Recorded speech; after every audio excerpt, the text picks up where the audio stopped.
Portée autour des échos, priorité au direct, on voit ça, il y a les ministres qui sont en train de sortir de Beauvau, pas si en retard que ça, et qui se dirigent donc vers l'Elysée pour le Conseil des ministres. Ils vont même être en avance. Conseil des ministres prévu à 10h, il y en a pour quoi 2-3 minutes maximum. François Bayrou en tête, le Premier ministre, et puis l'ensemble de son gouvernement, Elisabeth Borne, Manuel Valls, deux anciens Premiers ministres qui sont ministres d'État dans ce gouvernement.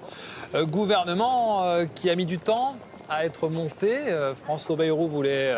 de la droite, de la gauche, du centre, bon, il n'y a pas beaucoup de gauche. Il y a quand même le ministre de l'économie qui vient de la gauche, du PS, et qui va être important parce que parmi les priorités, il y a quand même le budget. Il n'y a toujours pas de budget 2025 en France, avec une pression du chef de l'État qui a dit dans ses vœux, il va veiller à ce budget et aux finances du pays. Calendrier totalement inédit pour la nomination de ce gouvernement, inédit, voire un peu baroque avec ces passations.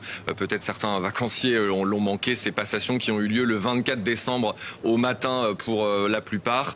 C'est vrai que ce gouvernement s'est composé dans la douleur, un peu comme le précédent. Il a essayé, le Premier ministre, de rassembler le plus largement possible, mais vous l'avez rappelé, Loïc, du côté de la gauche, beaucoup n'ont pas répondu présent. Il y a certes des personnalités qui viennent du Parti socialiste, le ministre de l'économie, le ministre d'État à l'outre-mer, Manuel Valls, ancien Premier ministre. Dans cette équipe, en effet, cette image symbolique, deux anciens Premier ministre qui encadre François Bayrou, on le voit sur cette image. Et on voit ces ministres donc qui arrivent à l'Elysée. L'Elysée, c'est là que l'on vous retrouve, Sophie Dupont. Sophie, vraiment, l'objectif de ce gouvernement, avec sa rentrée, c'est une chose, durer.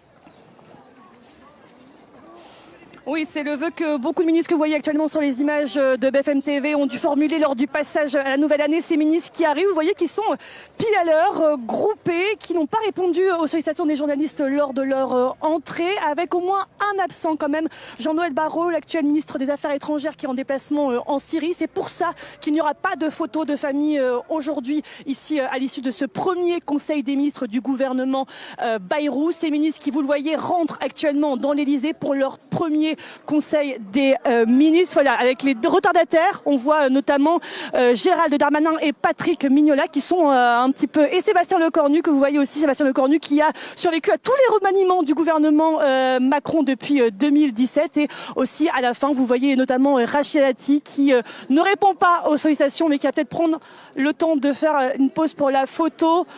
Vous le voyez, ce gouvernement voilà, qui prend la pause avant ce premier conseil des ministres qui va rentrer avec évidemment un objectif pour eux, tenir le plus longtemps possible alors qu'il est toujours menacé par une censure.